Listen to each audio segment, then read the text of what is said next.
topics and opinions expressed in the following show are solely those of the hosts and their guests and not those of W4CY Radio, its employees, or affiliates. We make no recommendations or endorsements for radio show programs, services, or products mentioned on air or on our web. No liability, explicit or implied, shall be extended to W4CY Radio or its employees or affiliates. Any questions or comments should be directed to those show hosts. Thank you for choosing W4CY Radio. Welcome to the Ask the Expert show on W4CY Radio and Talk4 TV, where we bring you educational information from top local experts in the fields of legal, health, financial, and home improvement. Now sit back and listen to experts in family law, association law, hearing loss, business brokers, home care, along with many other topics. Now here are your hosts, Steve-O and Sophia. Hey, good morning, Tampa. Welcome to another Ask the Expert show where we bring you the top experts in the fields of legal, health, financial, and home improvement. I normally will say that we will be back again with you next month with our expert today. She's the last Monday of the month at 9 a.m. Eastern Time, but with the show has become so popular that we now replay it throughout the month. And I'm so excited about this show because I've always said that a law firm that really targets one area of law, those are the best law firms. And that's what our expert, let me introduce you to her, Attorney Debbie Baker of the Baker Law Firm. Good morning, Debbie. Hey, Steve. How are you? I'm always blessed. I got to tell you, you and I have become really good friends because this is your second year with the show. And I have learned so much about estate planning from you. But what's so important is, and we do all kinds of legal shows, criminal, bankruptcy, personal injury, but estate planning is an area that the attorney really has to have the heart for others. And Debbie, you so do have the heart for others. Tell people, first of all, about your firm.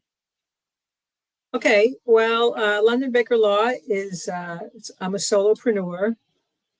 So I am chief cook and bottle washer, as they say. We specialize in estate planning, which is wills and trusts.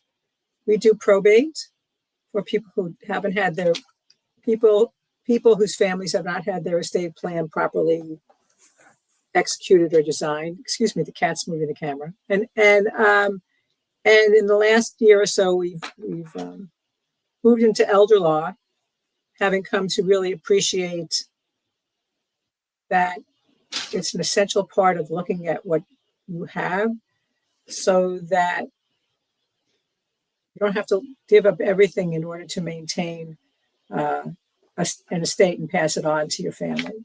So yeah, wills, trust, only licensed in the state of Florida.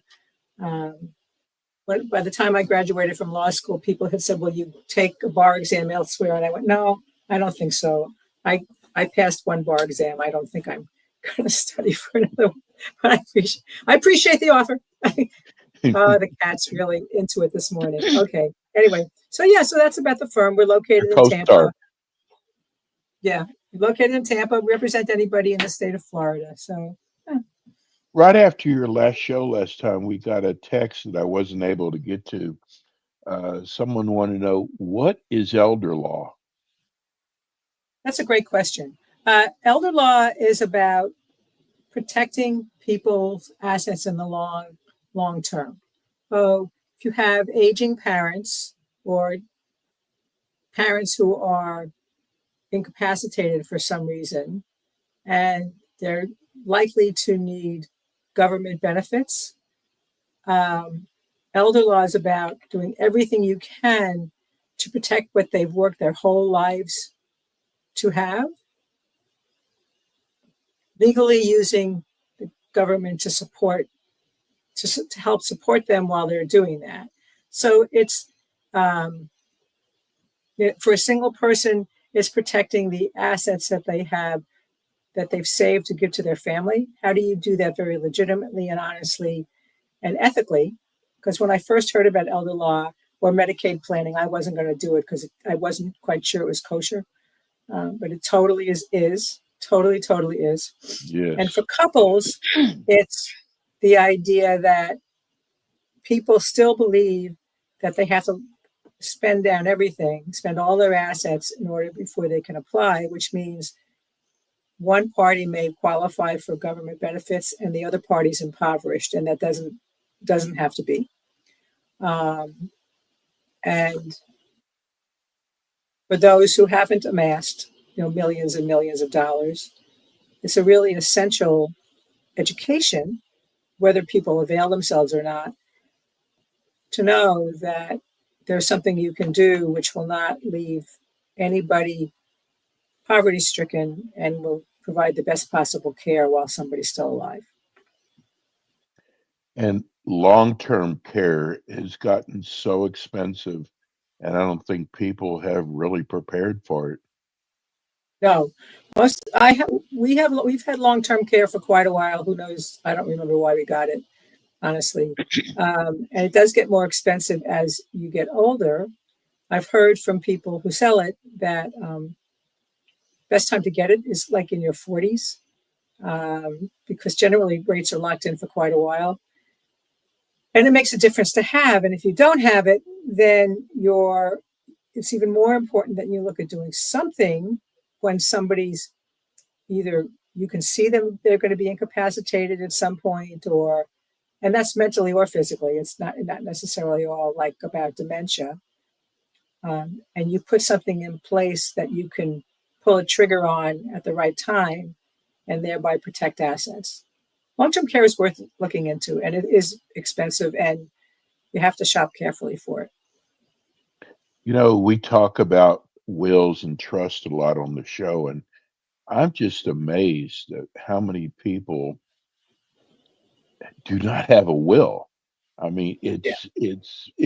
I think it's whoever created estate planning, people think, oh, you've got to be a millionaire in order to want to have a will. And that's just not true. No, it's not true.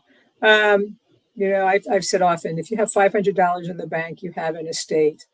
And with $500 in the bank, whether you're 18 or 80, you think, well, what's the big deal? My spouse will get it, my children will get it. Well, they don't get it without going through court, and court will cost them at least 3 times whatever, $500 to get it. And that's simple. That's just a beneficiary designation. Wills and most things can be taken care of with whether you call it a beneficiary designation or a payable on death or a transfer on death or whatever the institution calls it. When you have young children or grandchildren, you want something. And when you own property, real property, you want something. A will can't just say, well, I leave my house to Steve and Sophia. Insert last names. Steve and Sophia. So because there might be a lot of Steve and Sophias. But anyway, because that goes through probate. So the idea of having a conversation with an attorney who does estate planning is just to learn. I've had several friends call me and say, well, do I need to do anything? And actually, at this point, they don't have to do anything. They don't own a home. And they have everything. They have beneficiary designated. So they're covered.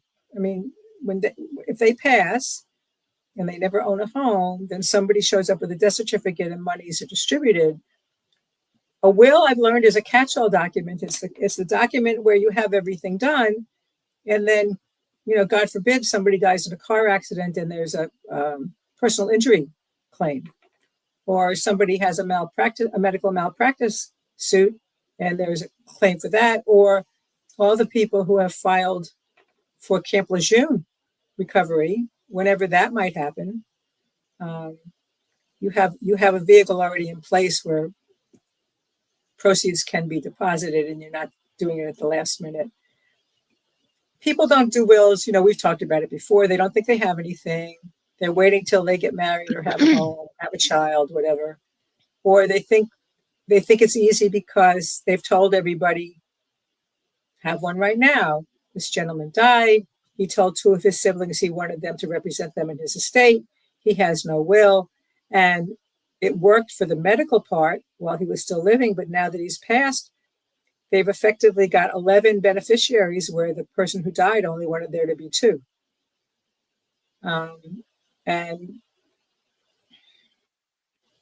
if you haven't spoken, anybody listening who doesn't have a plan, find an attorney, get a reference, find an attorney, just talk to them about what you do have. You may find out you're in much better shape than you think you are, or you may find out that you're in worse shape than you think you are, and you'll be better able to act.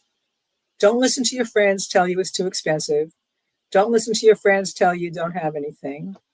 And don't listen to your friends who tell you your family will take care of it. Your family will take care of it, and they'll either like you less than they did when you died, or they'll like you even less than they did when you died. And you've cost them a lot of money and a lot of grief, and it could have been avoided.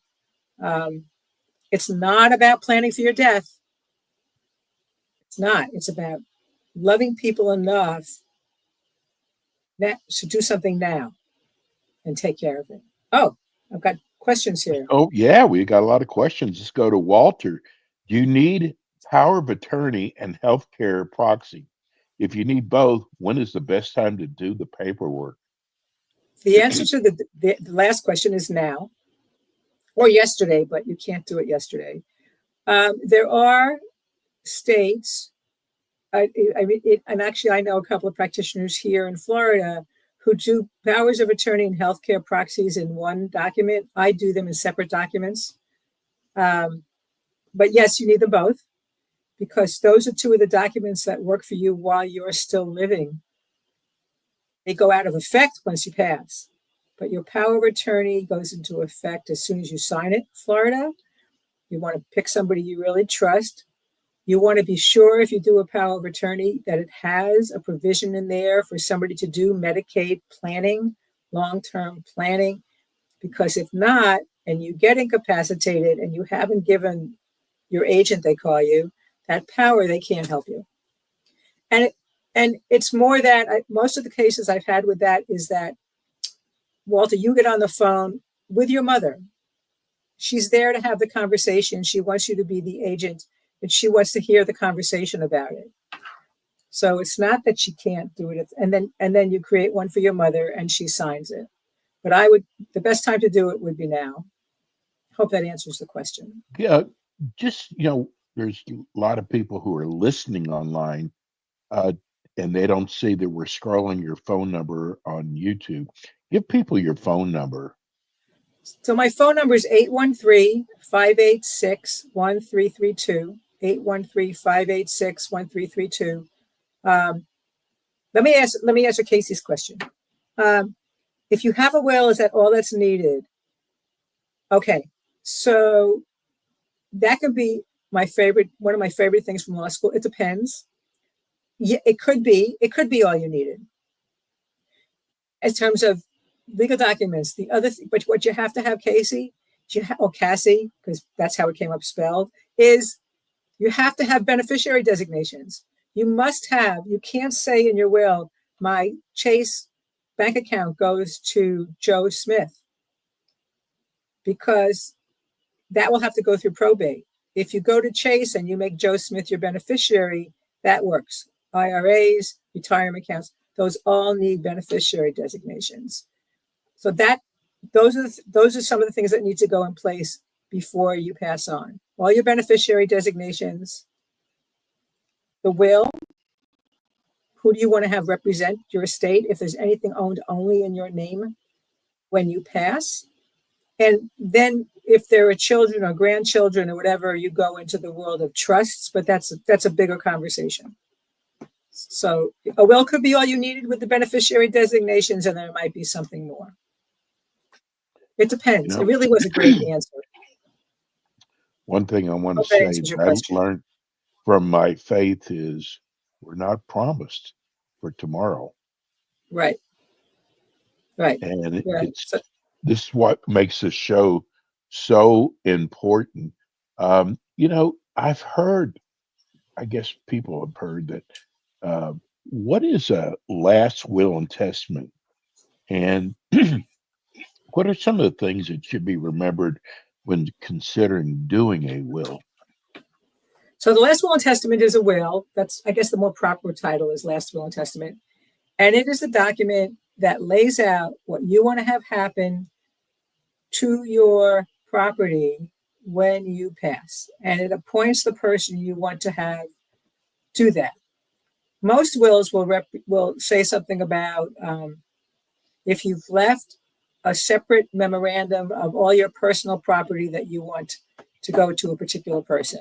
So most of the things that, for those who are watching, see behind me, I don't know that anybody would want.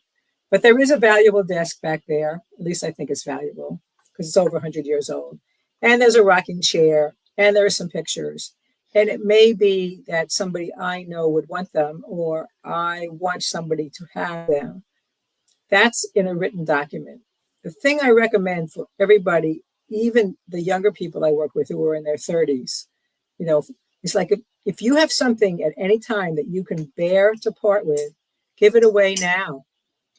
Let somebody who loves you enjoy it now. And then when you pass, it's even more poignant or sentimental. That's the emotional reason. The calculated reason is don't leave something in your house that there's any chance people are going to argue over. Because people argue over the smallest thing, and if you've experienced that, you know how horrible and heartbreaking it is. But the will is to capture all that, to lay out who you want to have represent you if need be. If you've done your plan right, your will is generally not necessary because everything's beneficiary designated. You've put your real property in such a way that it passes automatically upon your passing. Talk to an attorney about it. Okay, Darren, if there's a will, but the family doesn't agree with the results, yes, they can fight it. But here's the thing. If you've laid it out, yes, a will can always be contested, Darren, sadly. But if you've laid out very clearly, okay, and you've done it at a time where it says, I think part of the notary documents say that you're of your right mind, that the witnesses agree that you're of sound mind and body. They can contest it, but they have to, whoever contests it has to prove it. Here's the thing I've learned in Florida, which I thought was very interesting. When I first started practicing, I thought you could effectively disinherit somebody by being so disrespectful as to leave them $1. The way people sometimes leave bad servers at restaurants $1 to show them they noticed, but they weren't pleased. Here's what I've learned. If there's anybody in your family you truly want to have nothing, you have to explicitly lay that out and say that you effectively disinherit them and they get nothing. Can they fight it? They can. Do they have to know about it before you die? Absolutely not. You can only do the best you can to protect what you want. People who contest wills, that's litigation. That's money up front. That money, if they win, they don't get that money back. It's not like, oh, I spent $10,000 to contest my mother's will, so I not only get my $10,000 and I get my share for money. No, it's all out of your pocket. But yes, they can do something to fight the will. And I never recommend it. I've had people say, I talked somebody out of it last week. Well, no, I talked somebody out of making a big deal out of something that she didn't have to make a big deal out of because of the principle of the thing. Clearly got the principle of the thing. It wasn't going to do her any good. So people who are going to fight a will, I've always said, what emotional price are you willing to pay to make your point? Because I've never had anybody come and say, I should have gotten $250,000. And I'm not saying if they should have gotten $10,000, that's not a lot of money to them at all. But what's it worth to you? So Darren, if you have a question, you want to talk more, Again, the phone number is 813-586-1332. So yeah, happy to have a conversation. Speaking of disagreements, and thank you for writing in during the show. We love getting your comments and your questions. Speaking of disagreements, how do you handle when a power of attorney is selected? There's a lot of feelings that get hurt, aren't there? Maybe. I mean, I had one client who's unfortunately passed. Took her 8 months to finally figure out who she was going to appoint because she didn't want to offend her children. Right. Until the children finally spoke up and said, "Mom, just do what you want." The biggest thing with any appointment is you have to pick a person who's going to do what you want. So last week I used an example. You have two children, one you wouldn't trust with a nickel and one you would trust with $5 million. You don't make the one you wouldn't trust with a nickel your power of attorney, because they can exercise power over all your finances as soon as you sign it in the state of Florida. For your healthcare surrogate, back to the question from Walter, you don't appoint the person who won't abide by your wishes, your end of life wishes. So if your parent says you pull the plug as soon as they tell you I'm not likely to get better, and you say, no, I'm going to do everything I can to make you better, you don't appoint that person. You appoint the person who may not agree with you, and they'll do what you want. They'll do what you want. And I've had a couple who have excluded one of their children from being a guardian of their person, like their healthcare proxy, or their property, meaning their power of attorney, because not that they don't love them, they wouldn't burden them and they wouldn't trust them to do it. And that's another great conversation to have with an attorney, rather than, I heard a long time ago, trying to solve a problem in your brain is a definition of insanity. You can't do it. You have to see the pieces. You have to have a conversation so you can move the pieces around. And anything you put on paper, you can change. And any plan is better than no plan, because no plan leaves those people whose brother wanted two of them to be next of kin with now 11 beneficiaries versus 2. Debbie, So believe any it or plan is not, better than no plan. we have a couple minutes left, but why? Okay. What's better when there's minor children involved, a trust or a will? I always recommend, I don't know that it's better. I always recommend a trust, because children cannot inherit until they're 18 years of age. Don't ever make your children your beneficiary on anything, your bank accounts, your savings accounts, your IRAs, or anything until they're adults, okay?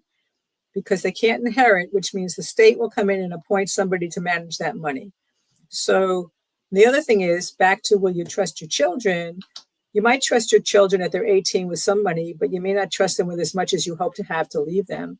So the trust allows that if their parent has predeceased, the money is handled by a trustee and distributed at the trustee's, not discretion, distributed at your direction through the trustee. So with minor children, incapacitated children, I always recommend a trust. And with an incapacitated child, somebody who's already on government benefits, you have to have a trust, because they can't have more than $2,000 in assets, and that's another. Okay, Frank, if your name is on a bank account with a person who kicks off, I like that. Who kicks off? You have the right to that money. If it's owned if it's owned jointly, you're joint owners. To the best of my knowledge, you do have a right to that money. But check with the bank. I without seeing how the documents are constructed, I wouldn't know for sure, but generally speaking, yes, you would have a right to that money. Wow, just your show goes by so fast. Tell people how they can reach you again. Okay, so the phone number again is 813-586-1332. The website is London Baker Law, London like the city, londonbakerlaw.com. And the email address is Deb Baker, 2 B's, DEBBAKER,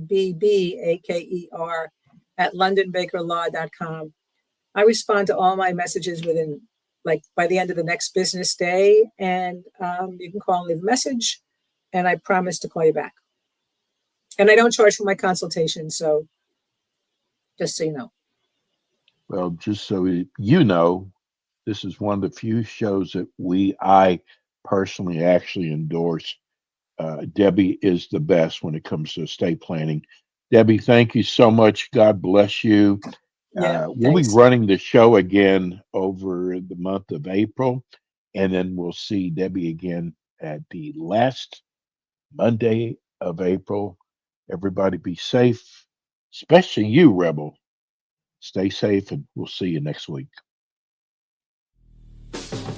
Thanks for tuning in today to the Ask the Expert show on W4CY Radio and Talk4 TV. Tune in next week and every week to hear more from our experts on personal injury, insurance, air condition repairs, estate planning, Medicare, and many other topics in the areas of legal, health, financial, and home improvement.